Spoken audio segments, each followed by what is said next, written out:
আপনার প্যান কার্ডটি কি হারিয়ে গেছে বা কোনো কারণবশত আপনার প্যান কার্ডটি কি নষ্ট হয়ে গেছে, আপনি খুব চিন্তায় রয়েছেন যে প্যান কার্ডটি কোথায় পাবো। নতুন করে আপনি আবার অ্যাপ্লাই করতে যাচ্ছেন যে একটা নতুন প্যান কার্ড করে নিই, কিন্তু নতুন করে অ্যাপ্লাই হচ্ছে না। নতুন করে অ্যাপ্লাই করতে গেলে আপনাকে দেখাচ্ছে যে আপনার অলরেডি আপনার অলরেডি প্যান কার্ড হয়ে আছে। হ্যাঁ, তো বলে রাখছি যে আপনার যদি অলরেডি প্যান কার্ড হয়ে থাকে সেক্ষেত্রে কিন্তু আপনি নতুন করে কিন্তু আর প্যান কার্ড করতে পারবেন না। আপনাকে ওই নাম্বারটি বা ওই প্যান কার্ডটি আপনাকে ইউজ করতে হবে বা বের করতে হবে। তো প্যান কার্ড কিন্তু সবসময় প্রয়োজন, যে কোনো ক্ষেত্রে বলুন, আপনার ব্যাংক অ্যাকাউন্ট থাকুক বা আপনি টাকা লেনদেনের ক্ষেত্রে বা এখন তো সব ক্ষেত্রে সমস্ত ক্ষেত্রে একটা প্যান কার্ড একটা বড় কিন্তু ডকুমেন্ট হয়ে দাঁড়িয়েছে। তো এই প্যান কার্ডে আপনি যদি হারিয়ে যায় বা কোনো কারণে নষ্ট হয়ে গেছে বা আপনি হয়তো এক কপি রয়েছে আপনার কাছে, আপনি আরেকটা কপি বানাতে চাইছেন, তো সেক্ষেত্রে আপনি কি করবেন চলুন এই ভিডিওতে আপনাকে বিস্তারিত শেষ হয়ে জানিয়ে দেবো। আপনি বাড়িতে বসে আপনি প্যান কার্ডটা নতুন করে কিন্তু আপনার হাতে পেয়ে যাবেন একবারে অরিজিনাল কপি। তো চলুন ভিডিওটি শুরু করা যাক। তো প্যান কার্ডটি পাওয়ার জন্য সর্বপ্রথম আপনাকে আবার মোবাইলে আপনার একটা ব্রাউজারে চলে আসতে হবে।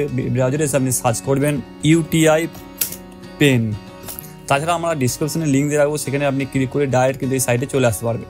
UTI পেন বলে সার্চ দেওয়ার পরে আপনার সামনে এরকম একটা ইন্টারফেস কিন্তু দেখা দেবে। এখানে অনেকগুলি অপশন কিন্তু রয়েছে, তার মধ্যে দেখুন আপনার 2 নম্বরে যে অপশনটি রয়েছে reprint PAN card. Reprint PAN card এই অপশনটিতে আপনি ক্লিক করবেন।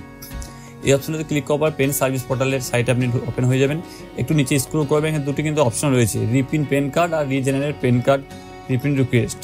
তো আপনি এই রিপ্রিন্ট পেন কার্ড অপশনটিতে আপনি ক্লিক করবেন। এই অপশনে ক্লিক করার পরে আপনার সামনে এরকম একটা ইন্টারফেস দেখা দেবে। এখানে আপনাকে জাস্ট আপনার পেন কার্ডের নাম্বারটি এবং আধার নাম্বারটা এন্টার করতে হবে। তো আপনাকে সিম্পলি আমি একটা দেখিয়ে দিচ্ছি এন্টার করে।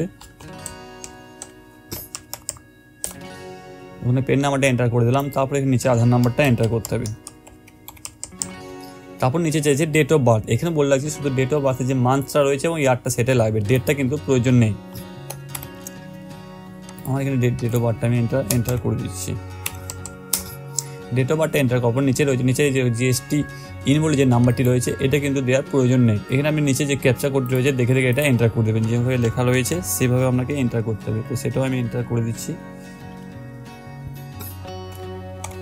এটা হয়ে যাওয়ার পরে নিচে দেখুন সাবমিট বলে একটা অপশন রয়েছে, সাবমিট অপশন এন্টার করবেন। সাবমিট অপশনে এন্টার করার পরে আপনার সামনে এরকম একটা ইনফরমেশন চলে আসবে। আপনার যদি সব কিছু ঠিকঠাক থাকে তো আপনাকে কিন্তু পেন নাম্বারটা, আপনার নাম, মোবাইল নাম্বার সমস্ত কিছু কিন্তু এখানে দেখিয়ে দেবে। পুরো ডিটেলসটা দেখাবে না, কিন্তু আপনাকে দেখিয়ে দেবে। আপনি এভাবে বুঝতে পারবেন যে এটা সঠিক রয়েছে। তো আমারটা দেখে নিচ্ছে আমি, মোটামুটি আমার সব ঠিকই রয়েছে। তারপর আরেকবার আপনাকে এখানে ক্যাপচারটা আরেকবার বসিয়ে গেট OTPতে ক্লিক করতে হবে। আপনাকে যে নাম্বারটি দেওয়া রয়েছে পেন কার্ডে সেই নাম্বারে আপনার কিন্তু OTP আসবে। ক্যাপচারটা দেওয়ার পর নিচে এগ্রি অপশনটা ক্লিক করবেন।